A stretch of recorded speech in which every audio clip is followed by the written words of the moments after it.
නව අධ්‍යාපන ප්‍රතිසංස්කරණත් එක්ක 2026 එක ශ්‍රේණියට නියමිත විෂයන්වල සහ එක් විෂයන්වලට අදාළ කාලයේ යම් යම් වෙනස් වීම් සිද්ධ වෙලා තියෙනවා.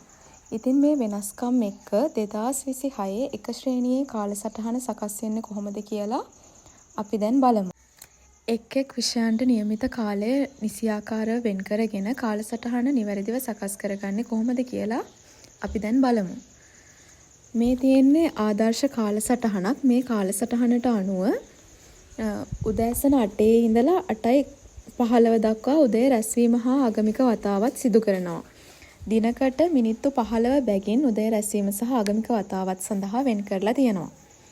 8:15 සිට 8:40 දක්වා සෞඛ්‍ය හා ශාරීරික සුවතා ක්‍රියාකාරකම් වලට වෙන් කරලා තියෙනවා.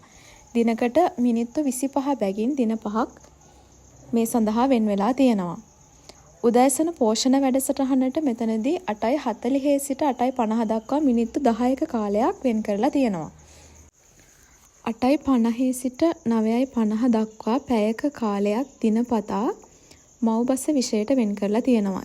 එතකොට මව්බස විෂයට පැය 5ක් සතියකට නියමිත වෙලා තියෙනවා. ඒ පැය 5 දිනකට පැයක කාලය බැගින් ආවරණය වෙනවා. 9:50 සිට 10:30 දක්වා මිනිත්තු 40ක කාලයක් ගණිතයේ විෂයට දින 5ම වෙන් කරලා තියෙනවා. ගණිතයේ විෂයට පැය 3යි මිනිත්තු 30ක කාලයක් තමයි සතියකට වෙන් කරලා තියෙන්නේ. එතකොට තව විනාඩි 10ක කාලයක් අඩු වෙනවා. ඒ කාලය සිකුරාදා 10:30 සිට 10:40 දක්වා සිකුරාදා විවේක කාලයට කලින් තියෙන පීරියඩ් එකෙන් ආවරණය වෙනවා. එතකොට ගණිතයේ විෂයට පැය 3යි මිනිත්තු 30ක කාලය ඒ විදිහට ආවරණය වෙනවා. ඉංග්‍රීසි විෂයට සතියට මිනිත්තු 50ක කාලයක් තමයි වෙන් කරලා තියෙන්නේ. 10:30 සිට 10:40 දක්වා විනාඩි 10ක කාලය සඳුදා, අඟහරුවාදා, බදාදා සහ බ්‍රහස්පතින්දා කියන දිනවල ඉංග්‍රීසි විෂය සඳහා වෙන් කරලා තියෙනවා.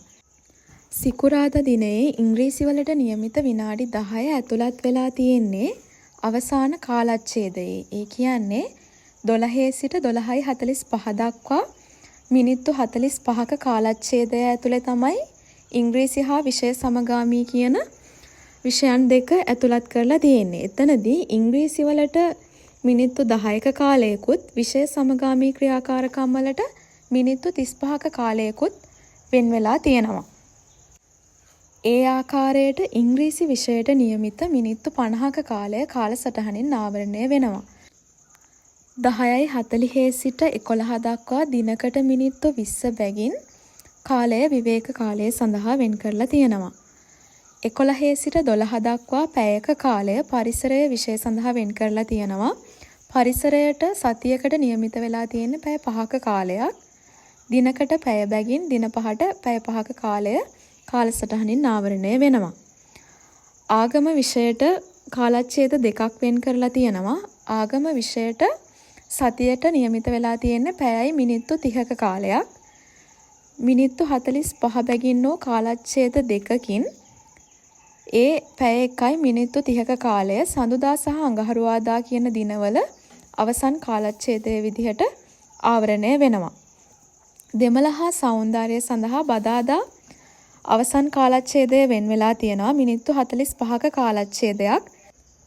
මේ කාලච්ඡේදය තුල දෙමළ විෂයට නියමිත මිනිත්තු 30ක කාලය. සතියට දෙමළ විෂය සඳහා වෙන් කරලා තියෙන්නේ මිනිත්තු 30ක කාලයක්. ඒ කාලය සහ සෞන්දර්ය විෂයට මිනිත්තු 15ක කාලයක් වෙන් කර ඉගෙනීම් කටයුතු සිදු කළ යුතු වෙනවා. සෞන්දර්ය විෂයට සතියට පැයක කාලයක් තමයි වෙන් කරලා තියෙන්නේ.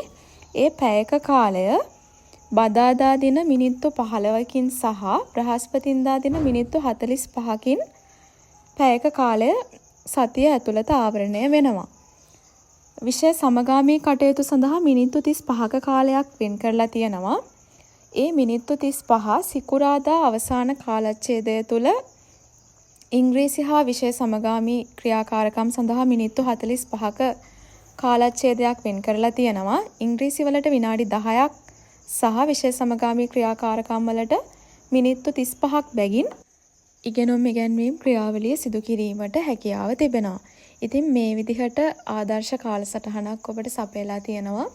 ඔබගේ කාලසටහන සකස් කරගන්න මේ කාලසටහන තුළින් අදහස් සහ මඟ පෙන්වීමක් ලැබෙයි කියලා මම හිතනවා.